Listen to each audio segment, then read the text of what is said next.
আসসালামু আলাইকুম ওরহমতুল্লাহ। আজ ৩ জুলাই 2026।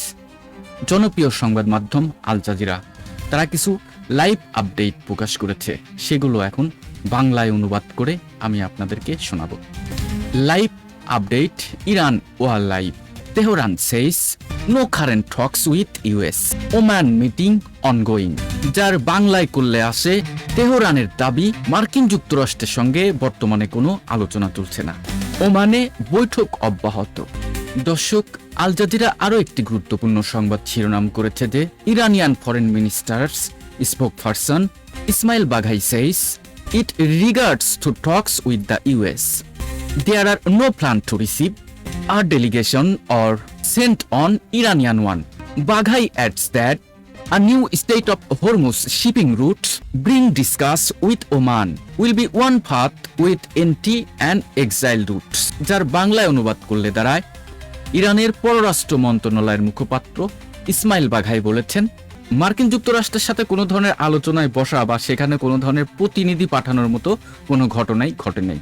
এবং তিনি আরও বলেছেন যে ওমানের সঙ্গে তাদের একটি আলোচনা চলছে, সেখানে একটা রুট তৈরি করবে যেখানে একদিক দিয়ে ঢুকবে এবং আরেক দিক দিয়ে জাহাজ প্রবেশ করবে, এবং এটি ঘটবে হচ্ছে আপনার স্টেট অফ হরমুজে। জনপ্রিয় সংবাদ মাধ্যম আল জাজিরার আরও একটি লাইভ আপডেট।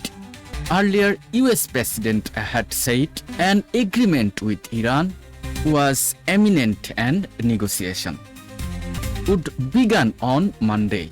যার বাংলায় করলে আসে, এর আগে মার্কিন প্রেসিডেন্ট ডোনাল্ড ট্রাম্প বলেছিল ইরানের সঙ্গে একটি চুক্তি খুব শীঘ্রই হতে যাচ্ছে এবং সেটি সোমবার থেকেই আলোচনা শুরু হবে।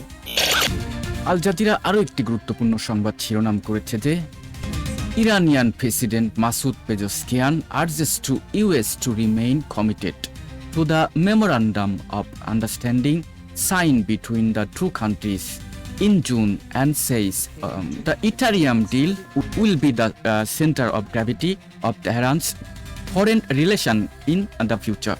যার বাংলায় অনুবাদ করলে দাঁড়ায়, প্রেসিডেন্ট মাসুদ পেজেশকিয়ান বলেছেন যে দুই দেশের মধ্যে স্বাক্ষরিত সমঝোতার স্মারকে এই সমঝোতা স্বাক্ষরকেই দুই দেশকেই দায়িত্ববোধের সাথে কাজ করতে বলেছেন এবং দুই দেশকেই বলেছেন যে দায়বদ্ধ থাকতে হবে।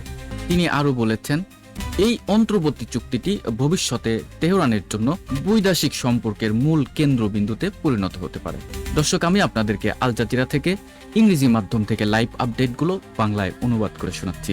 এই ধরনের ভিডিও সবসময় সবার আগে পেতে মাশফিক হেলাল ইউটিউব চ্যানেলটি সাবস্ক্রাইব করবেন। দেখা হবে খুব শীঘ্রই আরও সুন্দর একটি ভিডিওতে। সে পর্যন্ত ভালো থাকবেন। আল্লাহ হাফেজ।